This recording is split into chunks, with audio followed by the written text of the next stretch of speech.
大家好，歡迎嚟到 AI 加密。今日我哋要講一單勁爆新聞，震撼晒加密貨幣同埋地產界。2025年5月26號，杜拜正式推出中東首個由政府支持嘅房地產代幣化平台。重點係佢哋係用 XRP Ledger 嚟做，冇聽錯。杜拜開始用 XRP 嚟代幣化物業，呢個絕對係地產投資界嘅 game changer。呢個對投資者、加密貨幣市場，甚至杜拜嘅科技未來有咩影響？等我哋一齊拆解。記住 like、訂閱同埋撳鐘仔，唔好錯過我哋 AI 加密嘅每一條片。首先，杜拜土地部 DLD 啱啱推出咗一個新平台，叫做 Prico Mint。呢個平台好特別，因為佢係中東第一個由政府背書嘅房地產代幣化項目。咩係代幣化？簡單啲講，即係將實體資產，例如一層樓，變成可以喺區塊鏈上交易嘅數碼代幣。用這個平台，投資者只需要約540美金，就可以擁有杜拜一間豪宅嘅一小部分。係咪好誇張？用一次食豪華晚餐嘅錢，就可以成為杜拜地產投資者。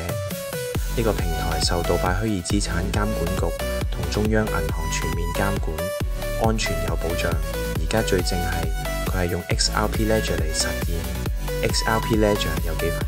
每日可以處理多達8萬宗交易，交易費幾乎零，非常適合大規模房地產交易。而家 DLD 已經將部分公寓代幣化，呢個只係開始。點解杜拜會揀 XRP Ledger？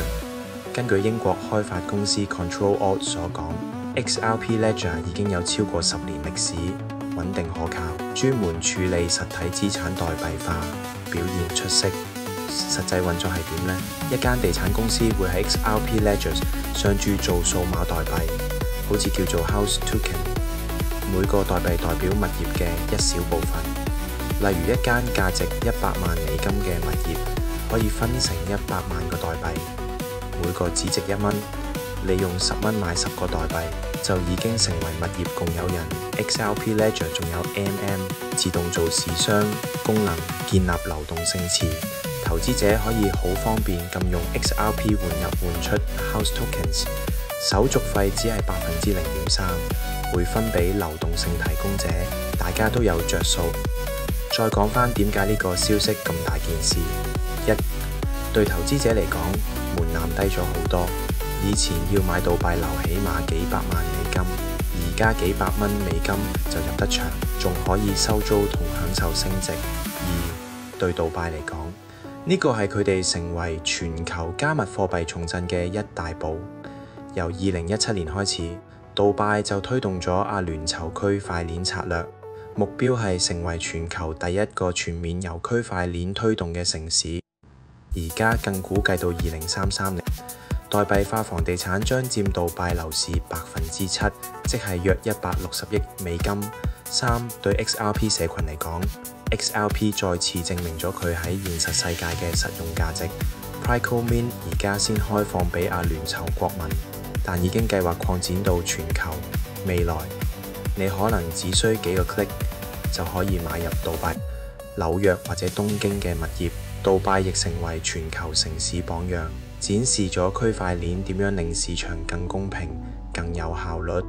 杜拜正一步步成為全球加密貨幣之都，而 XRP 就喺呢架車上。XRP 會唔會因此飛天？時間會講答案。今日條片就到呢度。你點睇杜拜呢個房地產代幣化項目？你對 XRP 有冇信心，定係覺得只係炒作？歡迎喺留言同我哋傾下。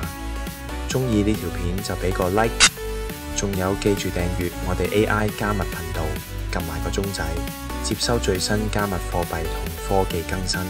我哋下條片見啦，拜拜。